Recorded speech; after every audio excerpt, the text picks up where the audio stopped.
Tiklo sa magkahiwalay na buy-bust operation sa Mindanao ang tatlong nagbebenta umano ng illegal na droga. Kabilang dyan ang nag-awol na pulis.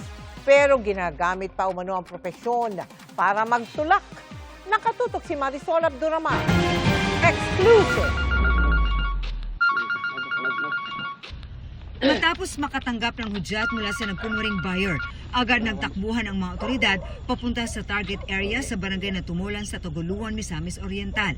Arestado ang target ng operasyon na si alias Wawang, na ayon sa Police Regional Office 10 ay dating pulis. Nahuli rin ang kanyang umunong kasabwat na pusher. Nakuha sa kanila ang 10 sachet ng shabu na nagkakahalaga ng mahigit 544,000 pesos. Itinuturing na high-value individual ang dating pulis na natanggal raw sa serbisyo nito lang Pebrero ayon sa Police Regional Office 10.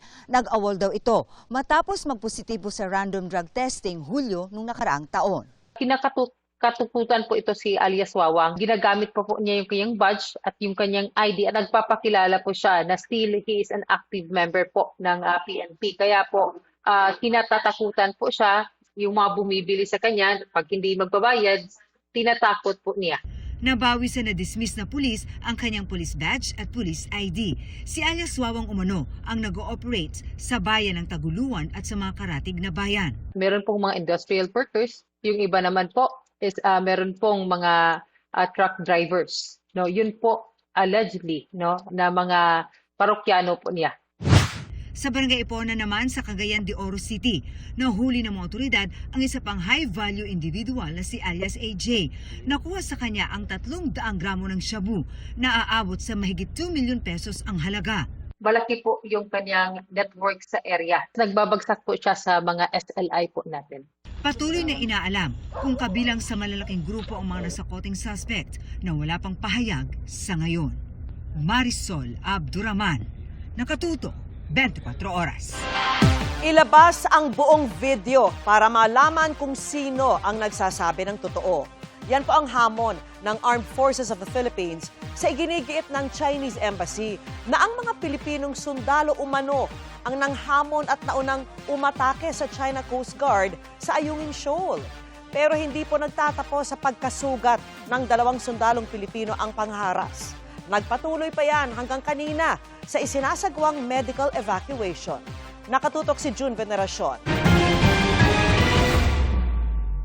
Isang insidente, 2 magkaibang kwento. Nauwi na ngayon sa labanan ng naratibo ang komprontasyon kahapon sa pagitan ng mga sundalong Pilipino at mga tauhan ng China Coast Guard sa Ayungin Shoal sa West Philippine Sea.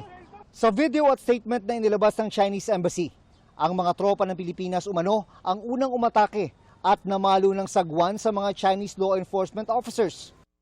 Sa kabila ng paulit-ulit na warning, pinalibutan at binanggaraw ng mga rubber boat ng Pilipinas ang patrol boat ng China.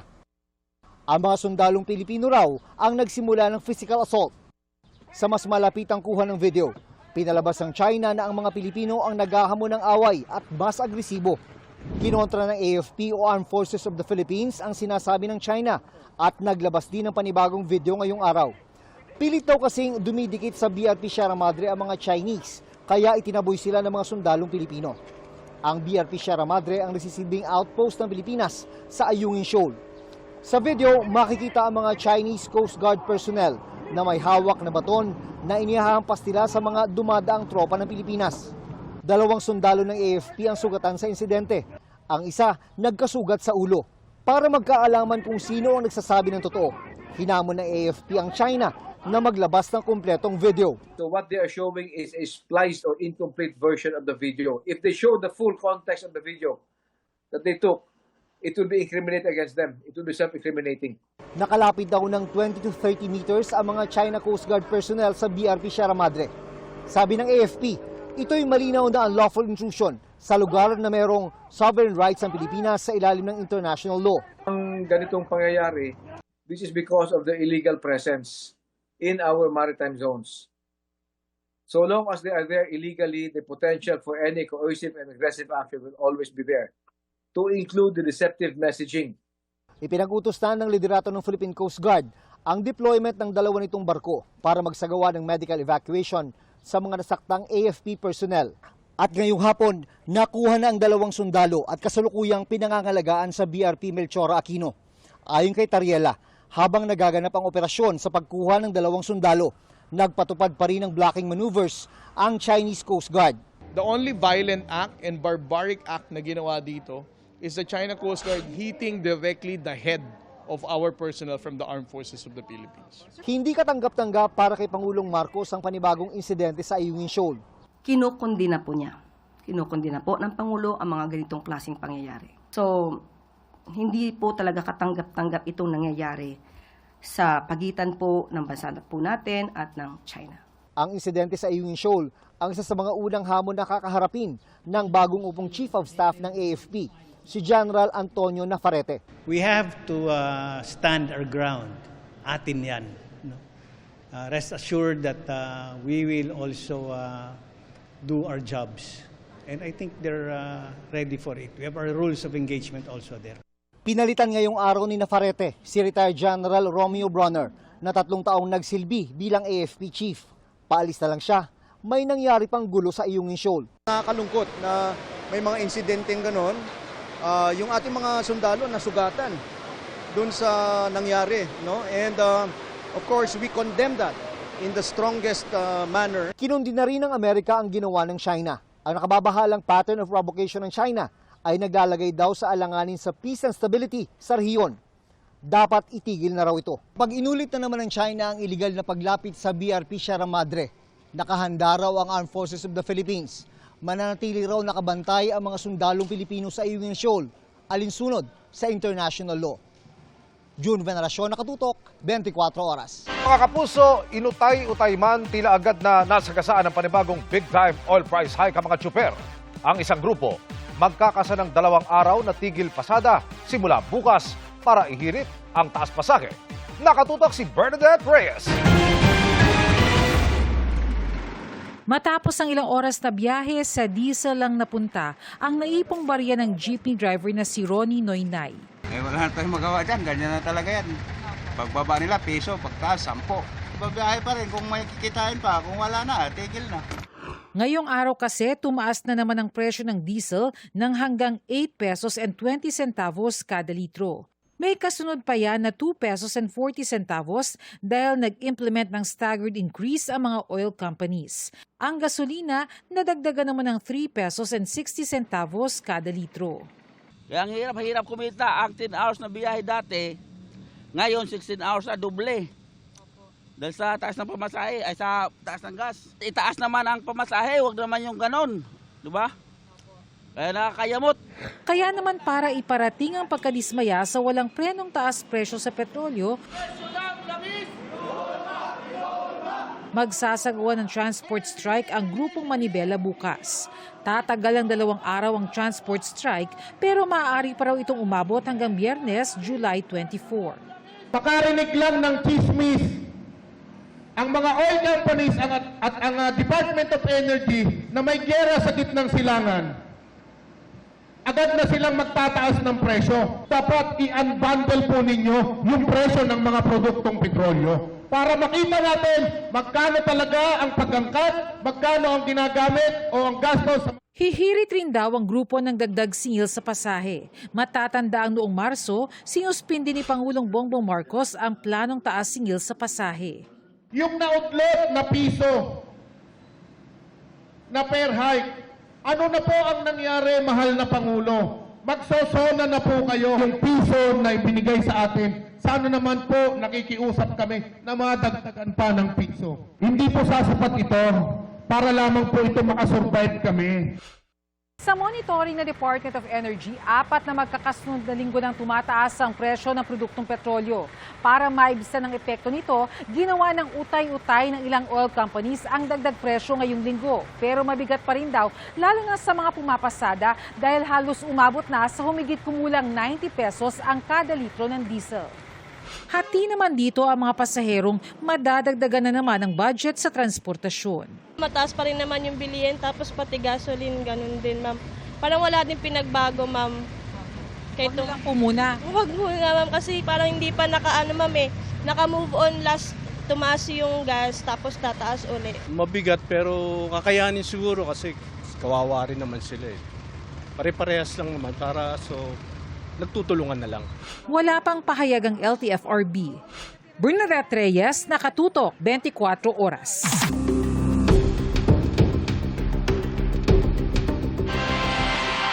Sa cross-examination ay kinuwestiyon ng depensa ang pahayag ng Direktor ng National Bureau of Investigation o NBI na meron umanong makakapagturo sa hitman na kinausap umano ni Vice President Sara Duterte para paslangin ang Pangulo. Mula sa Silang, nakatutok live si Joseph Morong. Joseph? Mel, ipinunto ng depensa sa kanilang cross-examination o yung pagbusisi dito kay NBI Director Melvin Matibag na hearsay, sabi-sabi o chismis ang alam nito tungkol sa mga investigasyon na ginawa ng NBI tungkol sa mga umunoy pagbabanta ng Vice Presidente sa Pangulo. At tila trial by publicity daw itong ginawang pagbubulgar ni Director Matibag dahil wala namang ibang detalye na sinabi ito kanina. It is just to illustrate, Your Honor, for the benefit of the Senator Judge. Hearsay, sabi-sabi, masyado pang maaga o premature at trial by publicity. Ito ang mga pagsasalarawan ng depensa sa naging testimonya ni National Bureau of Investigation o NBI Director Melvin Matibag na nagsabi na may persons of interest sa sila o mga taong maaari makapagturo sa assassin o mismong assassin na kinontrata ng Vice Presidente. Sa cross-examination ng abogado ng Vice na si Attorney Mark Pinluan kay Matibag, sinabi nito na tila trial by publicity ang ginawang pagbubunyag ni Matibag dahil walang ibang detalye na ibinulgar si Matibag, lalo't hindi pa naman din daw pinalang investigasyon na ginagawa ng NBI sa pagbabanta ng Vice Presidente. Isn't that a trial by publicity? Hindi po.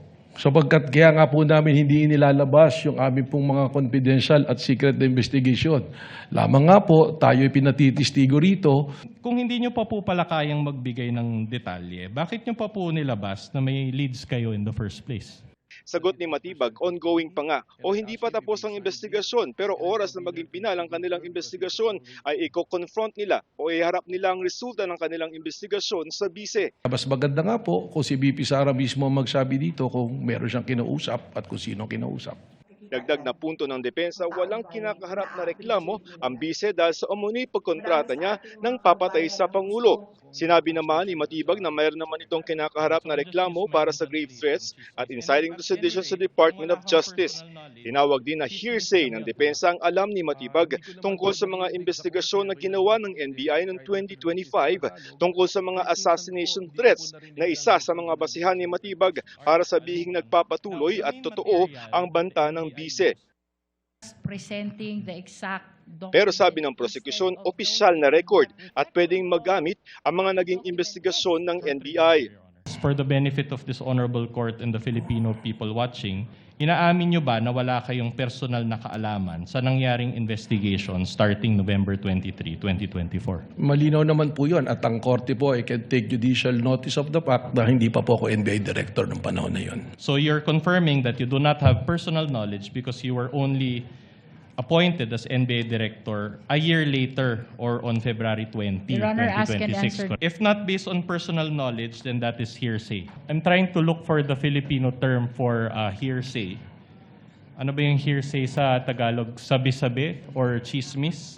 entries in official records are considered as prima facie evidence of the contents thereof.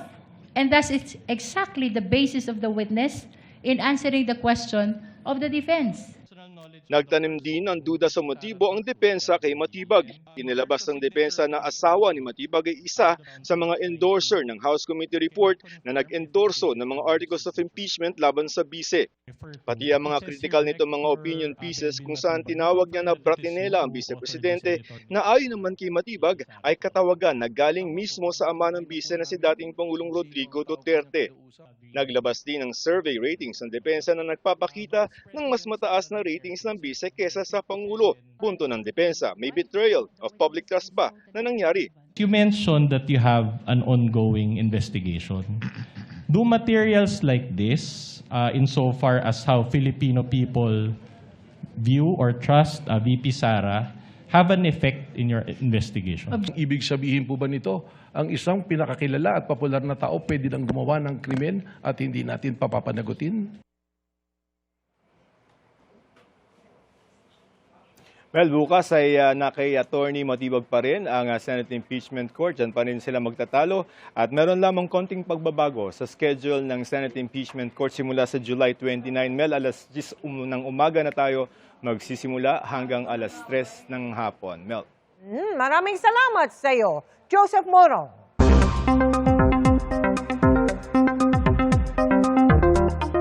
Mga kapuso, tumataas na ang tsansa na maging bagyo ang minomonitor na low pressure area. Nasa labas pa yan ang Philippine Area of Responsibility at huling namataan sa layong 1,505 kilometers silangan ng Eastern Visayas. Ayon sa Pag-asa, posibleng pumasok ito sa PAR maaaring bukas, Miyerkules. Kapag lumakas na bilang bagyo, tatawagin itong bagyong Quiapo. Sa magiging pagkilos, posibleng tumbukin ito ang northern o yung extreme northern Luzon sa mga susunod na araw. Pero posible ring maramdaman ang epekto nito sa Bicol Region at Eastern Visayas. Sa katunayan, makaka-apekto na rito ang trough o yung extension ng LPA. Bukod diyan, maaari ring lumakas ang habagat mula Huwebes hanggang weekend.